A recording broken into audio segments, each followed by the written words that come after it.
दोस्तों नमस्कार। आज मैं आपको सुनाऊंगा एक मज़ेदार रोचक कहानी, ब्राह्मणी और तिल के बीज। बहुत समय पहले की बात है। किसी गांव में एक गरीब ब्राह्मण रहता था। एक दिन उस ब्राह्मण के घर कुछ अतिथि आए। ब्राह्मण की स्थिति इतनी खराब थी कि उन अतिथियों को खिलाने के लिए घर में अनाज तक नहीं था। इस स्थिति को लेकर ही ब्राह्मण और उसकी पत्नी के बीच थोड़ी कहासुनी होने लगती है। ब्राह्मणी कहती है, तुम्हें पेट भरने योग्य अनाज कमाना भी नहीं आता है। इसी का नतीजा है कि आज घर में अतिथि आ खड़े हुए हैं और हमारे पास उन्हें खिलाने के लिए कुछ भी नहीं है। इस पर ब्राह्मण अपनी पत्नी से कहता है, कल कर्क संक्रांति है। मैं कल भिक्षा लेने के लिए दूसरे गांव जाऊंगा। वहां एक ब्राह्मण ने मुझे आमंत्रित किया है। वह सूर्य देव की तृप्ति के लिए कुछ दान देना चाहता है। तब तक जो कुछ भी घर में है उसे आदर सत्कार के साथ अतिथियों के सामने रखो। ब्राह्मण की यह बात सुनकर ब्राह्मणी कहती है, तेरी पत्नी होकर मैंने कभी सुख नहीं भोगा है। ना कभी खाने को मेवा मिष्ठान मिला, ना ही ढंग के वस्त्र और आभूषण। आज तू कह रहा है कि जो भी घर में पड़ा हो वो अतिथियों के समक्ष रख दो। जब कुछ है ही नहीं तो मैं उनके सामने क्या रख दूं? पड़े हैं तो बस एक मुट्ठी तिल। तो क्या अतिथियों के सामने सूखे तिल रखना अच्छा लगेगा? पत्नी की यह बात सुनकर ब्राह्मण कहता है, ब्रह्माणी, तुम्हें ऐसा बिल्कुल भी नहीं करना चाहिए। कारण यह है कि इच्छा के अनुसार किसी भी मनुष्य को धन की प्राप्ति नहीं होती है। जरूरी है तो पेट भरना, और पेट भरने योग्य अनाज तो मैं ले ही आता हूँ। अधिक धन की चाहत अच्छी नहीं। ऐसी इच्छा का तुम्हें त्याग कर देना चाहिए। अधिक धन की इच्छा के चक्कर में मनुष्य के माथे पर शिखा बन जाती है। माथे पर शिखा वाली बात सुन ब्राह्मणी बड़े ही आश्चर्य से ब्राह्मण से पूछती है, अधिक धन की इच्छा में माथे पर शिखा हो जाती है? मैं कुछ समझी नहीं। जो भी कहना है खुलकर कहिए।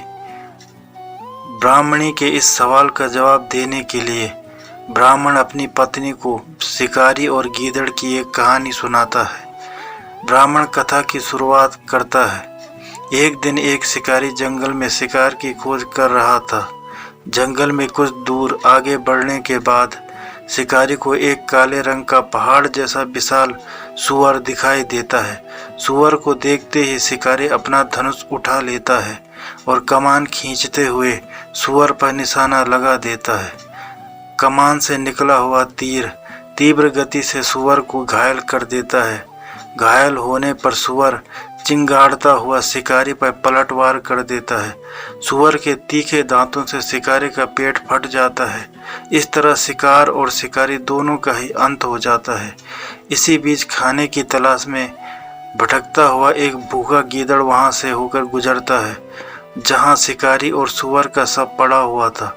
बिना मेहनत इतना सारा भोजन देख गीदड़ मन ही मन बहुत खुश होता है और मन ही मन सोचता है कि आज तो ईश्वर की बड़ी कृपा हुई, जो इतना अच्छा और अधिक भोजन एक साथ मुझे मिला है। मैं इसे धीरे धीरे और आराम से खाऊंगा ताकि लंबे समय तक मैं इसे उपयोग में लाऊंगा।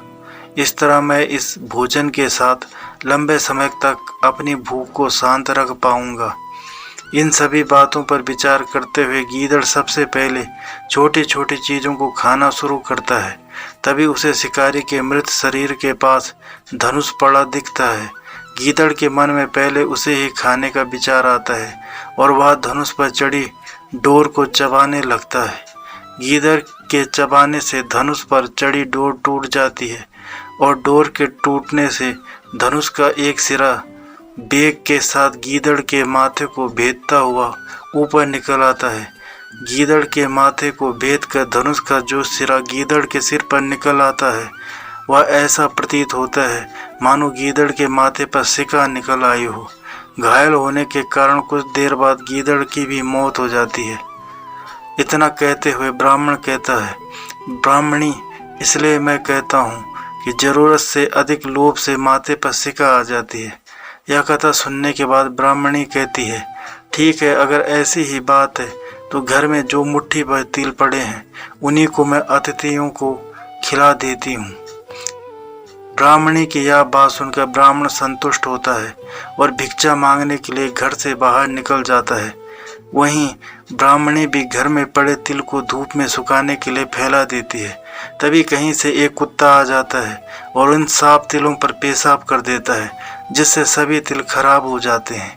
तिल के खराब हो जाने पर ब्राह्मणी काफी परेशान हो जाती है और सोचती है, यही तो तिल थे जिन्हें पकाकर मैं अतिथियों को खिला सकती थी।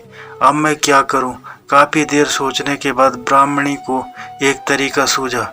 उसने सोचा कि अगर वह गंदे तिलों के बदले साफ तिल देने की बात कहेगी तो कोई भी आसानी से मान जाएगा।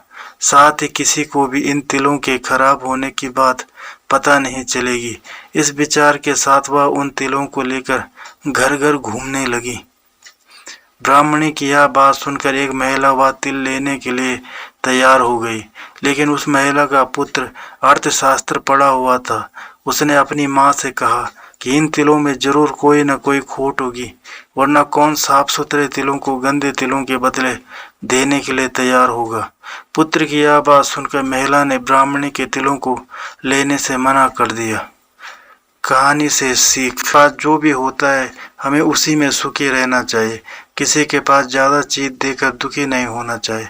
तो दोस्तों, ये थी आज की कहानी। उम्मीद करता हूँ आपको कहानी पसंद आई होगी।